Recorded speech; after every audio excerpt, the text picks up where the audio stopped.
if you speak to soldiers who were there in 2014 when Hamas started a war again, one of a set of rounds of war since 2005. If you speak to the soldiers who were there in 2014 going house to house and who were also involved in the war since 2003, they all say the same thing, which is the marked radicalization of the Gazan population. The marked increase in it's so banal in a way to even cite it, like the numbers of copies of Mein Kampf in Arabic in an average Gazan household, the protocols of the learned elders of Zion. There are so many what ifs and other paths that Hamas could have taken, but that was the one they took. They decided to take the path of using their time in power to build up their infrastructure, radicalize the population, and encourage them to believe that they could destroy the state of Israel. And then on October the 7th, they gave it their best shot. And by the way, there is no organized collective punishment of the citizens of Gaza. Collective punishment would just be dropping bombs with no purpose across civilian areas, carpet bombing, this sort of thing. This is simply not what the IAF and the IDF have done since the 7th. They have been fighting a house-to-house war against this terrorist group. They do aerial strikes. Gaza is very, very badly beaten up. The buildings, the infrastructure that existed. There aren't many buildings standing. But this is not the result of just wild and imprecise bombing by the Israelis. It's been extremely concerted. It's extremely difficult. But when people say, well, this must be collective punishment, I think that the people who say that, simultaneously, that's not true. And also, there is not a hostage who's come out President Trump made this point recently. There is not a hostage who's come out who I've spoken with who found any Gazan Palestinian who expressed even the slightest human kindness to them. If you look at the footage from the 7th that Hamas recorded themselves of them taking young Jewish women into Gaza and so on, you will notice that the trucks and the motorbikes and so on are not stopped by horrified Gazan civilians saying, why have you got this Israeli girl whose tendons you've cut, and why are you bringing her here? It's all celebration. It's all celebration. And it's the same there's a couple of cases of hostages who managed to escape from the civilian houses they were being held in, who were immediately returned by the citizens they met. Yeah, the celebration, I do wonder what percent of the population they represent, but there's something really dark. There's several ways to explain the celebration. It could be that there's a deep indoctrination where you do legitimately hate Jews. And there also could be a place of just deep desperation.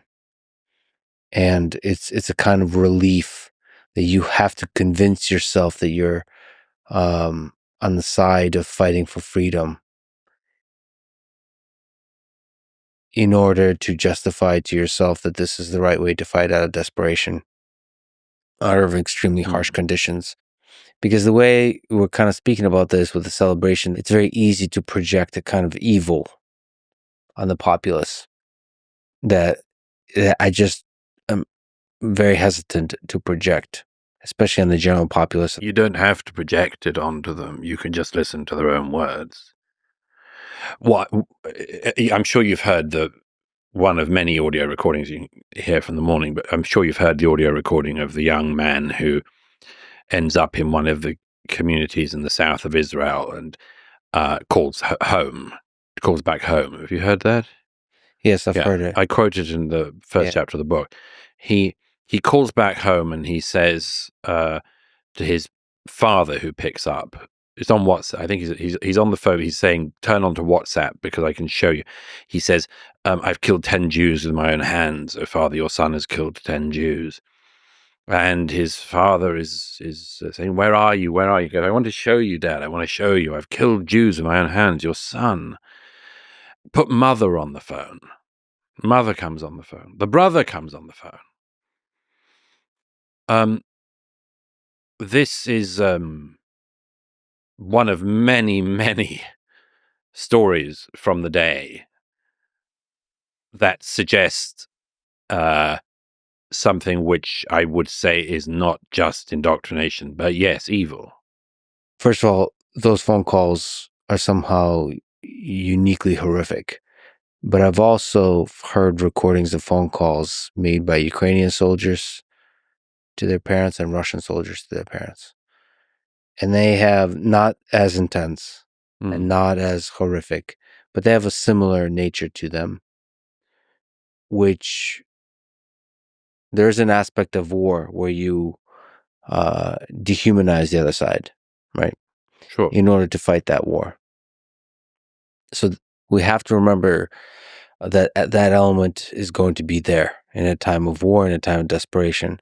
It would be a strange type of simple sort of, I don't know, pride in war to go into an 80-year-old woman's house and kill her on her floor and then film her dead body and her body in its final moments and send it round to all of that woman's friends on her phone, on her Instagram account.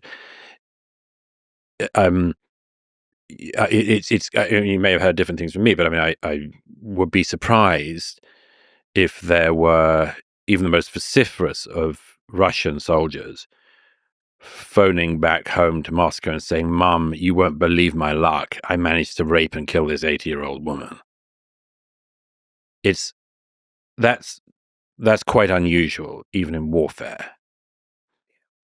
And that's one of the things about Hamas and what I describe as the death cult types, which makes them different from other people. But that's the channeling of evil and hatred and anger in the human spirit, but that doesn't make that person evil.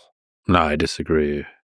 You commit that once. I think that there is such a force as evil in the world, and I think it can descend and it can be used. And it's very hard to find a non-theological way to talk about this, but of everything I've seen, there are actions that people like Hamas committed on the 7th that cannot be described as anything other than evil.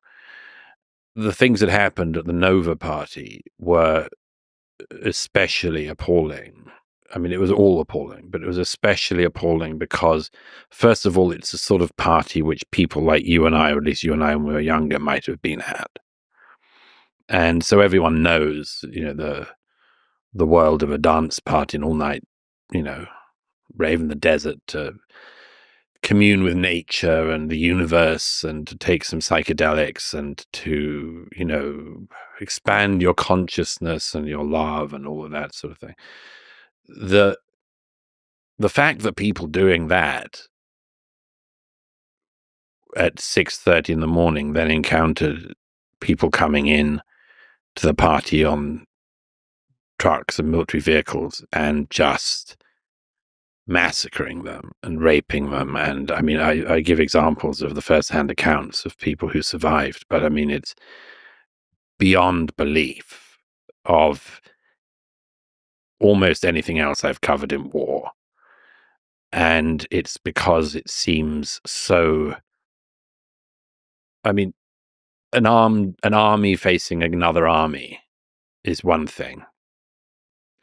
A terrorist group in civilian clothing facing an army is another thing. But a terrorist group facing a group of young people at a dance, unarmed, and doing what they did is pretty hard to comprehend unless you use the lexicon of evil somewhere.